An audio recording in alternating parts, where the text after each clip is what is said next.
All right, D-Row and Case, for all the parents watching and for maybe for kids that are watching, how do you hit the ball the other way?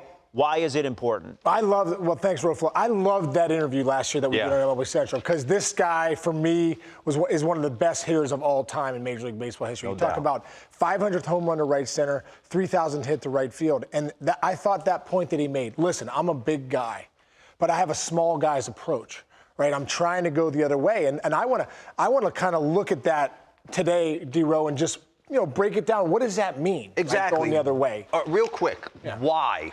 Because I preach it to the 12U team that I coach, and it's like, why do you preach it so much? If you become just a dead pull guy where you want to get here, you never hear us talk about this guy's one of the best hitters in the game if he can't work the ball to multiple sides of the park. All it's saying, if you're thinking up the middle the other way, is putting your bat, presenting your bat in the zone that gives you a better opportunity to handle everything. If you're thinking dead pull, the higher you get, the guys get better at executing what you can hit. And if you're a dead pull guy, they'll just pound you down and away, sliders, off-speed stuff, and eventually you become you limit yourself at the plate. I totally agree with that. I think when you work the other way off of T2, you're working that bat path is what you're saying. Because one thing real quick, in the big leagues, like you said, as they get better, if you're a dead pull hitter, you get exposed. You'll get exposed as a righty with the two-seamer in and the slider away. You're done. First off, you're not playing professional baseball. You can't hit it, and you'll keep going back to the bench saying, I don't understand. But no, you're never going to hit it. You're never going to hit it. It's not going to change. Exactly. So let's take a look at some of these guys that do it the best. I mean, I think Miggy was one of the things when I looked at him and I said, man, as this guy early in the year, this is what made him so good. And when he talked about his 3,000 hit with Scott Braun, Brawny did a great job. He even said, man, the 3,000 hits means more to me than the 500 home runs, because I considered myself this kind of guy, a guy who was a small guy that was big with big time power.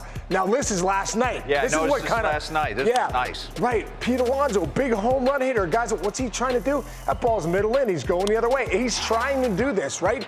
And I think you see some of these big home run hitters, you think they're just pulling everything. They're not. Vlad against Verlander. 2-0.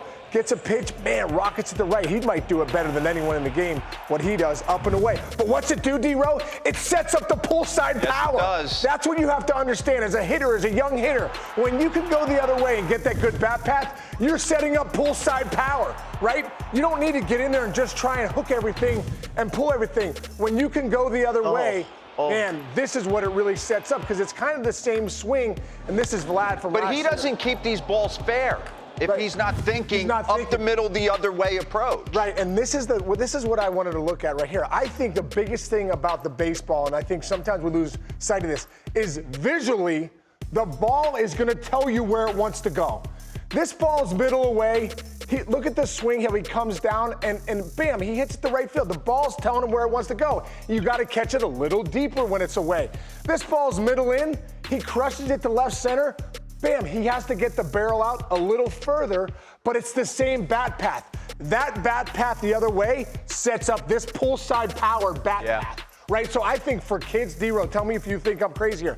I think for kids, and I know for me, when I used to hit in the cages, I would set my tee up, a long cage, right, by myself. I don't need anybody but a tee and some balls. I would set it up, and I would get it deep in my stance. Left center gap. And I would work left center gap. And people would say, hey, how come you keep working left center gap? Because if I can do that, then I can definitely do that, right? All I have to do is that path takes it here, and if it's just move the tee. Right, all of a sudden I move the tee over here, and then right there, that pitch right there. So the same bat path that hits that pitch, guess what, guys? It also hits that pitch. It's just a tick out front. No doubt. Right, and that's where you get your launch angle and all your exit velocity and everything. Absolutely no doubt. Listen, and as you get older and you start understanding your swing, I always go back to what you did as a kid in the street playing with your buddies, right? I was a guy that most of my power, even in Little League, was right center. Okay, that's where I lived. I was a diver. So when I got to the big leagues and listening to Maddox, Glavine, Smoltz talk about if I can execute down and away, down and away, down and away, it's hard for guys to shoot me opposite field for home runs, and I'm going to keep honest in, out, down and away. You're seeing a little different approach today. But even in today's game, to present yourself with the exploding stuff, exploding 98 and filthy Corbin Burns. If you're thinking pull Corbin Burns, oh, he's going to it's you up. over. You're a pitcher's dream.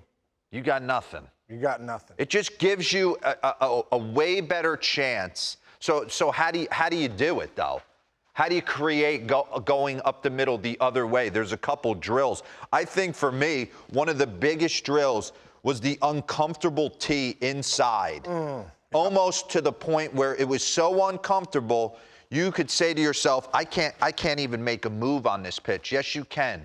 If you stay behind this ball and you're thinking front shoulder square and driving the hands inside this ball, if you can hit this ball back at the camera, up the middle the other way, your mechanics are in a good spot. Somebody who wants to pull this ball is going to get jammed by it. So I set this tee up a lot with the little kids and try and tell them to stay inside. Creating and this. even if you did that with bringing this up a little bit too, you know, at that tee that's inside. I like what the Giants talk about. Play dirty.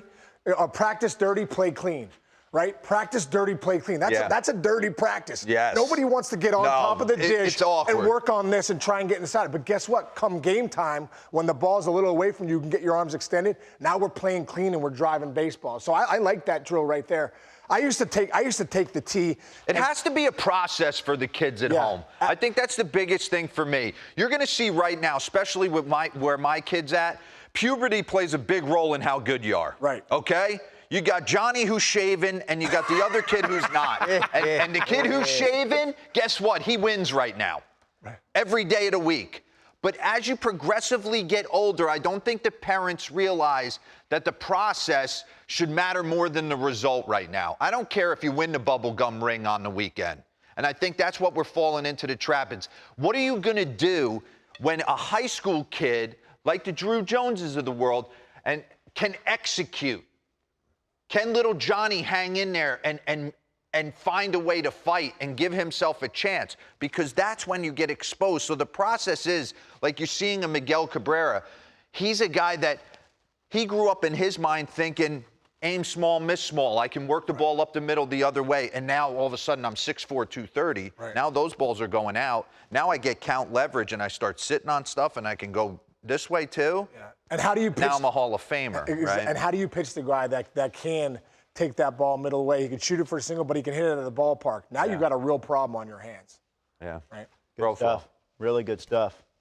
Miguel Cabrera, one of the best to ever do it, no doubt.